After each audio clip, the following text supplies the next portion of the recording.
let's continue our Philidor series, and we have made it to, well, 1d6 series, I should say. As we've made it to 1600, should get a little bit harder. Hit the pawn. Okay, so he's going symmetrical. I'll allow it. Okay, this is where we're going to break symmetry. C6, or we'll go there. Knight d5 is not a problem. Like I said, knight d5 is not a problem. Okay, we've got our picture. Let's get some space.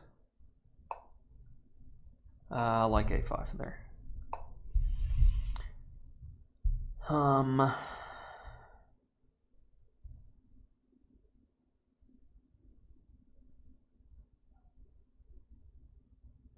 Let's go solid.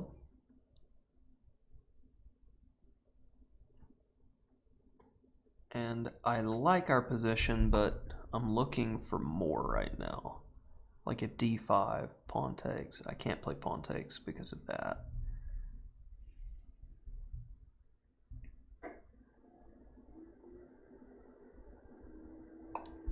Let's go here.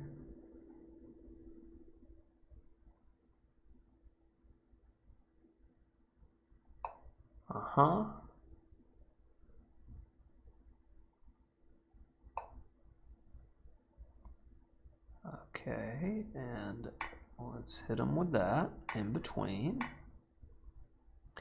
I got one of the defenders of d5, like we were talking about controlling there. If he takes there, I'm going to go queen b8, which is going to hit there. All right.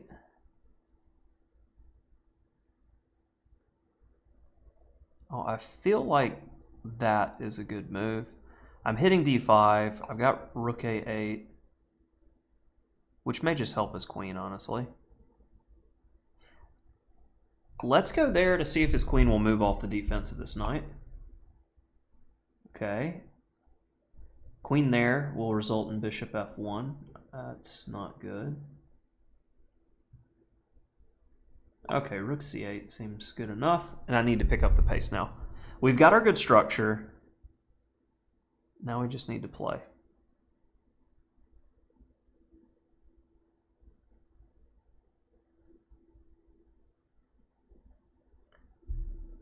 Oh, so many ideas.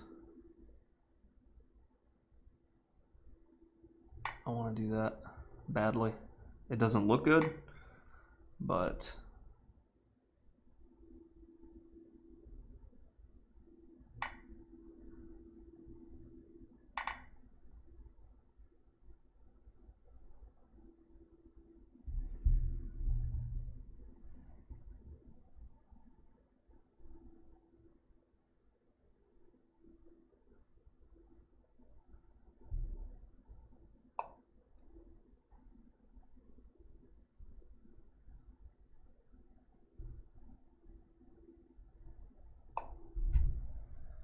it's worried about tactics, so let's just get out of there. I should probably still be worried about tactics. When the bishop moves. Interesting.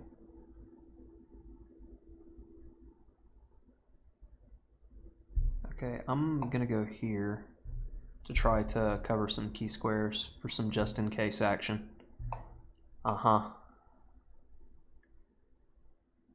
Now I've got room to move my pieces around again. I just needed to make sure everything was covered and compact.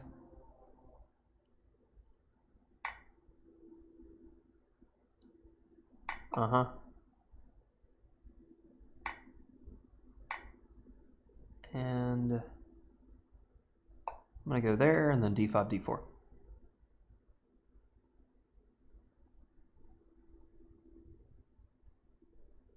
Make a chain.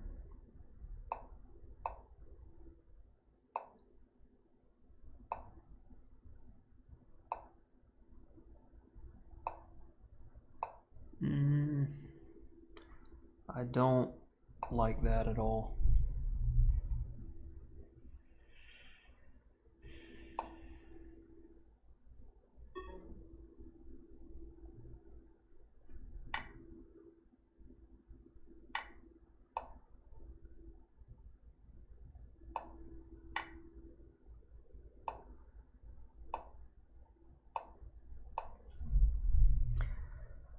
watch the queening square.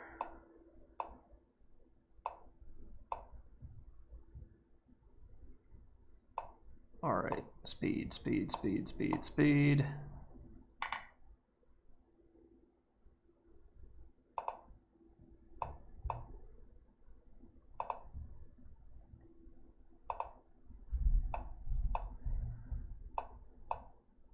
Got a runner.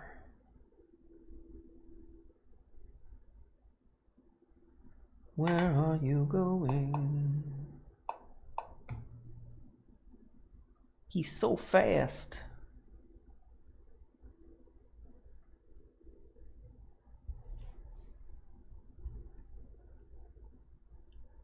And this is the difference between over-the-board play and online.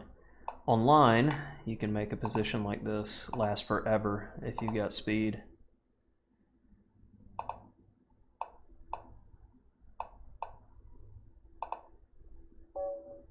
Right. Okay. So overall, pretty good play, but my time management was quite trash. All right, so we get our standard position. And b4 was a bit much. I felt like it requested to get hit, but I couldn't figure out a way to really mess with it. Knight b6 makes a lot of sense because we're looking to go after that c4 square. Okay, so I did evaluate capturing properly. I just didn't do it at the right time. Okay, so if here, this is bad because of the queen b8 idea. And if here, we have bishop b7, and what's a b pawn for an e pawn? Okay, so that was what I should have played. I should have captured immediately on d5. And I was working on a general theme that we've discussed before, but sometimes other themes trump it. And in this case, we're trading an e pawn for a b pawn. Normally a good trade in chess. So I forced this position as I feel like I've got some decent play here. It liked knight b6 better, but I do get a quite playable position. Rook c4 was better than rook there, but makes a lot of sense. Bishop a8. Okay. Now his position falls apart. I should have played knight takes b4. But I've got a runner, and then I just started using gobs of time, mostly because I'm running my mouth. And because of the time, I was like, okay, let's get this position, because I knew, especially with the extra pawn again, I'm not losing this, because even if he gets what he gets in the game, with a pawn on c7 and a rook on d8, my bishop is always covering, and there's nothing he can do about it. That's going to give my king time to optimize one way or another, to be able to help with the passers. So we kind of see it come to fruition where if there's a time discrepancy like this, better technique for my opponent is keep the rooks on the board, keep complications, and try to flag me. But when you simplify the position, that makes my life easier, and I do this move so I'm not losing precious seconds. Say if I'm pushing a pawn over here, I play bishop c8 for technical reasons that I don't want my cursor to be over here and have to come back and take that and waste a second, which is at this point roughly 10% of my remaining time. And we can see I'm making this 10 seconds really last for the rest of the game. And I want to make sure that we've got what we need in the position, and my opponent couldn't keep the pace with speed, understandably. And this pawn falls. The trio is going to be more than enough. And yeah, how about another one? A little bit more of this. Okay. And free? Free. Simply go back. And I get this question too. It's like, what happens when your opponent gives you something for free? Sometimes I'll change it up. E5 doesn't look like it's going to be a possibility in the structure. So I'm going to go ahead and pin this knight, and I'm going to play e6 instead. All right, you want to take there to mess up my pawns? My name is no. Keep tension. I don't want to take just because I'm a pawn up. That would get his queen a good square, give him the bishop pair. All right, is he taking these risks? I'm completely okay with that. That's going to open up the H-file. One way or another, he's going to open up the H-file for me. So now E5's back on the table. Because if he takes, I take with the knight. H-pawn's hit now, since you developed my rook. Okay, rook E1, F4 is a big threat. But I can just play bishop E7.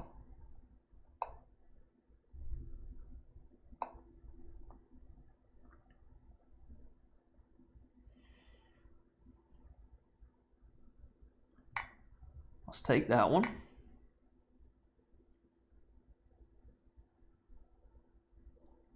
And I'm going to go with this king f8 move because it stops queen b5, it gets off the pin, and it keeps my rook on an active file. Just staying flexible.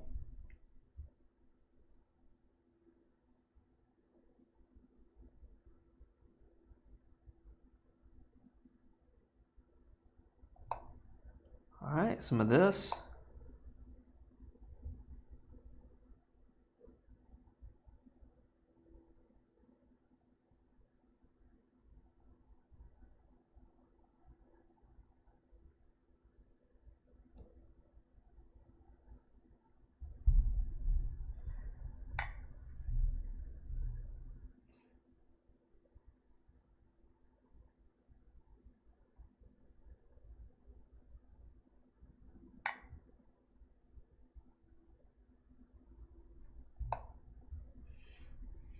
And I'm not looking to pawn grab.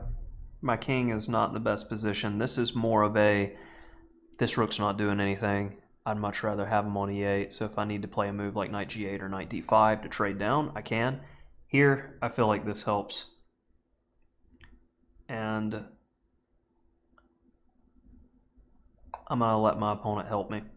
I'm going to get an extra move in here with rook e8. And okay, this way,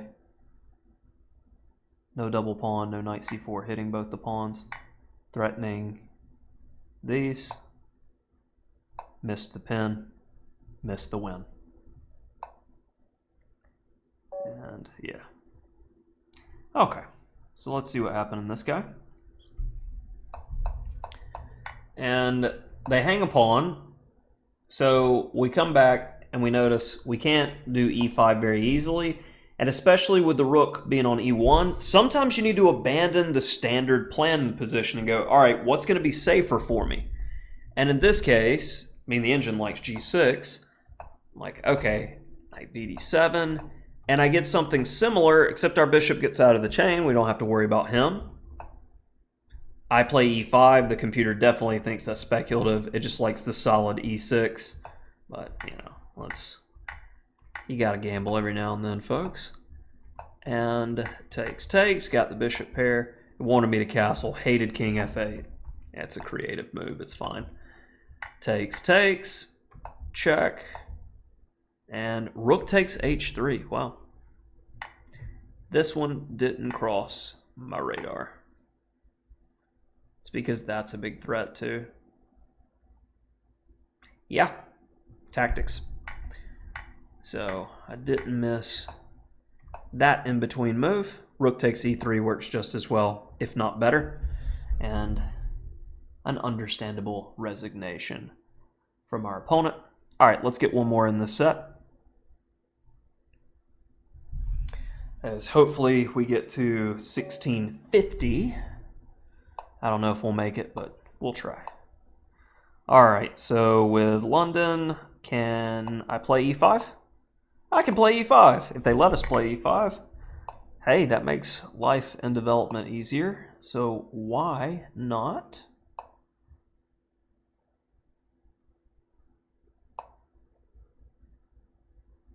I don't like my position. I did something wrong here. Something feels Incorrect. I'm going to go after the bishop pair. Knight c4 is definitely an idea that comes to mind that I don't like him hitting those two. So what did I do wrong there? We'll look at it at the end of the game. In the meantime, I normally don't want to take on g3, but I've kind of bottlenecked myself a little bit here. Okay. Let's get the b out, get him working.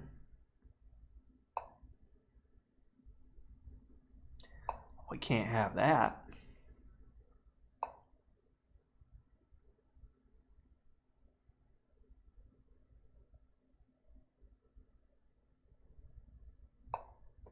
Watch for b4.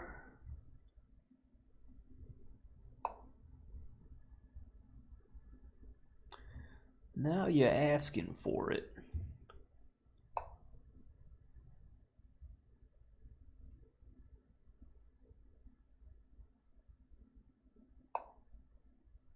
Uh-oh. Uh-oh. This looks mighty promising for the black pieces. Yeah, he had a decent position, but then Paintown found him. That's not a good town. All right, so knight f3 to stop e5 is the way to go. And if we can't make e5 work, we got to go for a g6 plan. And if here, knight h5. Knight h5 makes some sense. Yeah, we'll just get back to that stuff. It's not universal if you can't play it against the London Braun. Can we get in e5 anyway? It likes knight h5 all throughout here, but can queen c7 work? It can work. You normally don't want to allow this type of thing, but you can definitely get your structure, is my point. But why do it when knight h5 is completely reasonable, going after the bishop, and we can get this extra space. And we get a position similar just with this extension. So things to think about with the London system. And I'll be honest, when first starting this series, this was just a follow-up to our Hippo series, as people seem to enjoy that. I was worried about this move, but I guess queen e7 and you're just solid. I was hallucinating. And I didn't do a lot of research here. I had some basic knowledge of this position from a couple of students playing it. So I expected e4 and then I was going to just move the bishop. But there, yeah, that's pain. Follow up with that, hitting both rooks and the discovery on the queen. So understandable why the opponent resigned in that position. So hopefully you're getting some stuff with this universal series again with d3 and d6. And we got a few more videos to go.